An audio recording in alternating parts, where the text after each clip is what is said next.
Good Saturday morning, everyone. Jill here with North Texas Vegetable Gardening, canning, recipes, a little bit of everything. Going to give you a tour of our garden this year.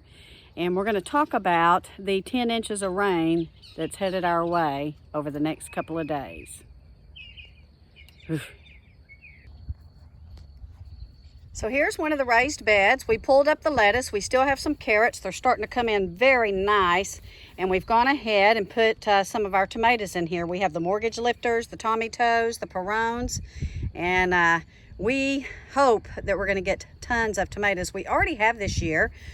Check out this video here of the little cherry tomatoes. Now I will tell you guys that we have picked probably about over 30, maybe 35 pounds of tomatoes already, and they're kind of coming in spurts. So this morning I had about 6 pounds of my black creme, and I made some salsa. So here is a picture or a video of my salsa that I got up and made early this morning.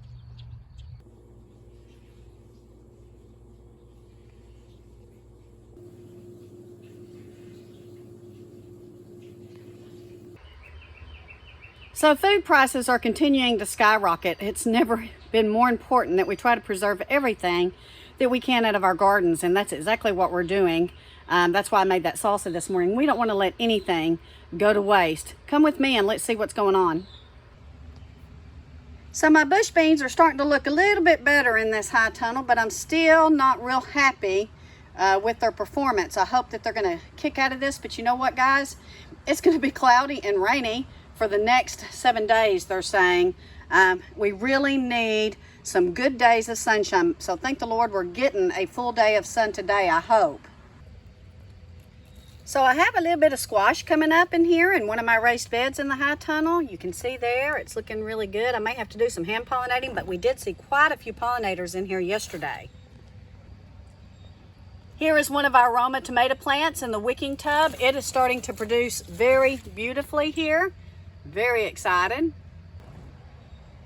Here is my Napa cabbage. We had to pull a couple of them up because we just could not get rid of the aphids on those particular ones, but these are starting to rebound really well.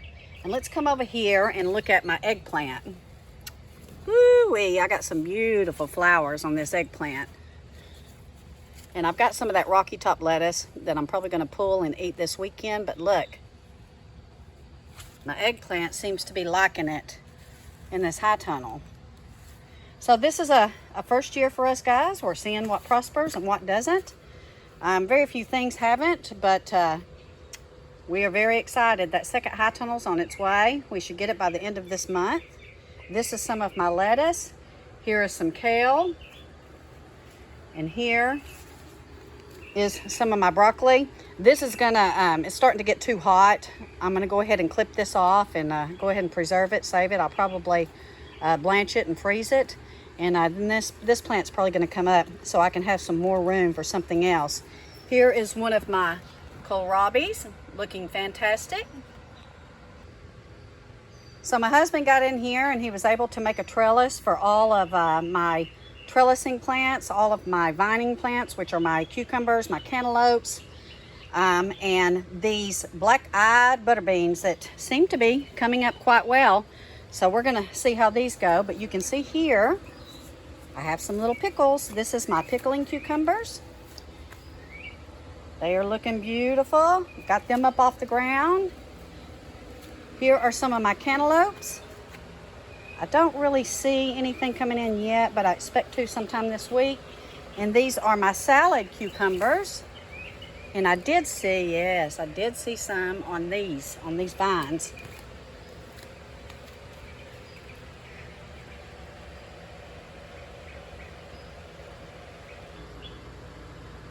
Here are our pinto beans. And they have just exploded in pods. Excited about these. We'll take some of these and save the seeds for next year, but we're going to let these dry on the vine, and we're going to preserve these. Here are some pepper plants and our basil. Strawberries are looking a little bit better, although this blackberry bush still tends to be struggling. We have some gladiolas in here just because I want some flower mix to enjoy this year. And then we have some lilies over there. We're continuing to see our tomato bushes and our tomato vines come out really well. These are absolutely delicious tomatoes, and in fact I made that salsa out of the black creme, and it looks gorgeous, and I did taste some of it and it tastes very well. You can see we still have quite a few of these cherry type tomatoes. These are the black cherries, and then we have more of these very large black creme. Now these plants, guys, are going up to 12 to 14 feet high.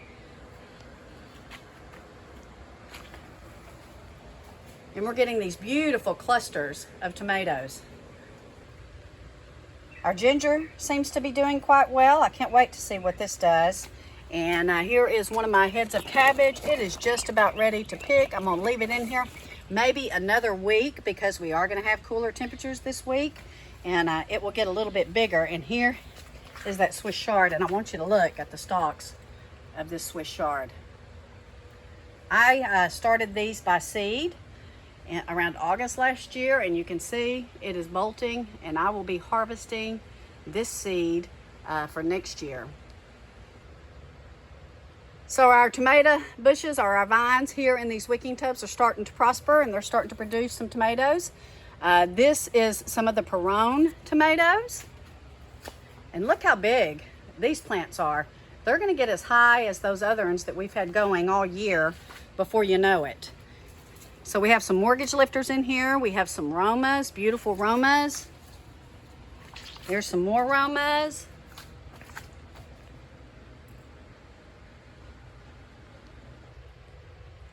And we have a couple of mortgage lifters on these vines. Guys, this mortgage lifter is an indeterminate, and you can see it's already about 6.5, maybe 7 feet tall. Our kale continues to thrive, and check out these hanging baskets of petunias. Guys, it smells so good in here, and we've done quite well. We've sold quite a few of them. We have some sweet potatoes in wicking tubs, and they are doing great. They really like where they're at. This is another one of my raised beds. We have more kale, we have more chard, and we have some more Roma tomatoes in there, and a couple of bell peppers that are doing great. The celery is liking this wicking tub method as well, and I'm so excited, guys. This is looking really fantastic. I can't wait for this to mature and me to be able to dig into it.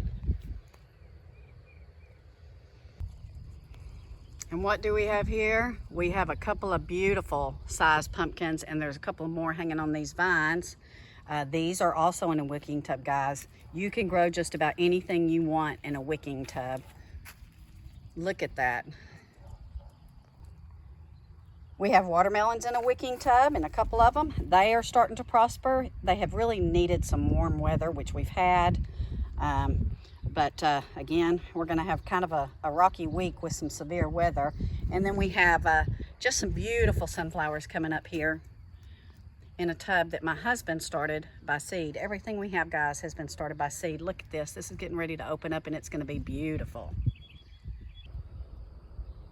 So our day is going to be very busy. We've got to get some mowing done. It's still muddy from all the rain that we've had just the last couple of weeks. But if we're going to get 6 to 10 inches of rain, which is what they're forecasting, we got to try to get some things under control today and make sure that everything is mowed down and weed eated, and that we can get in that high tunnel and make sure that everything is secure in there. They are expecting some severe storms. I think they said maybe tomorrow night and Tuesday here in North Texas, so you guys be on alert. And be on alert for your gardens if your gardens are outside. I have some outside as well, and it's so hard to get in there when it's muddy and messy, and it looks like we're going to be muddy and messy for a while. A little concerning that they said that we were going into a La Nina year, which is indicative of a very dry and hot summer. I'm just not so sure we're going to see that. I think there's a lot of other variables going around with the weather patterns that we need to pay attention to. It seems that many of you are still getting frost and light freezes, which is very late in the year for that. It's very strange. So are we going to have to be adapting to how the weather patterns are changing, at least for a while? I think that we're in a solar cycle. A lot of people are saying it's going to be like this for another 3 to 5 years. We'll see. But I know that just the last couple of years, we've had to change the way that we garden. I know that last year and the year before, we had to replant because we had late freezes and late frost, and this year we did again too. So anything outside, we had to cover and protect. And we had the high tunnel, everything was okay in there, thank goodness. But we'll be planting our fall garden here before you know it. We'll be starting seeds probably in the next month. Because we are going to have that high tunnel, that other high tunnel that's coming in, and we're going to start our fall crop in there. And then this will be probably my tunnel that I'll use in the spring and in the summer to grow. We think that we're going to try to sell some things out of our larger high tunnel. So we're going to look at what's best to grow in there for the fall, and we're going to look at what's best to grow in there for the summer, which we know is probably going to be tomatoes and peppers. So anyway, so much work to be done, but that's just the way it goes. And so we will be very busy today. Thank you all for watching. Hit that subscribe button and that like button. I'm not sure what's going on with my channel. It seems that I'm not getting very many hits or anything, but that's okay. You know, it's all up to the Lord. And but I appreciate all of you who continue to follow me and continue to comment and interact with me. I consider my little community the best community of all, and we enjoy visiting with you and sharing a bit of our lives with you, and hope that you enjoy visiting with us and learning whatever you learn from us, and you know, just let us know how we can help. Be sure and leave your comments below and let me know how you're preparing for the week ahead, where we're going to get very heavy rain and possibly some severe thunderstorms again. Take care, God bless, and we will see you soon.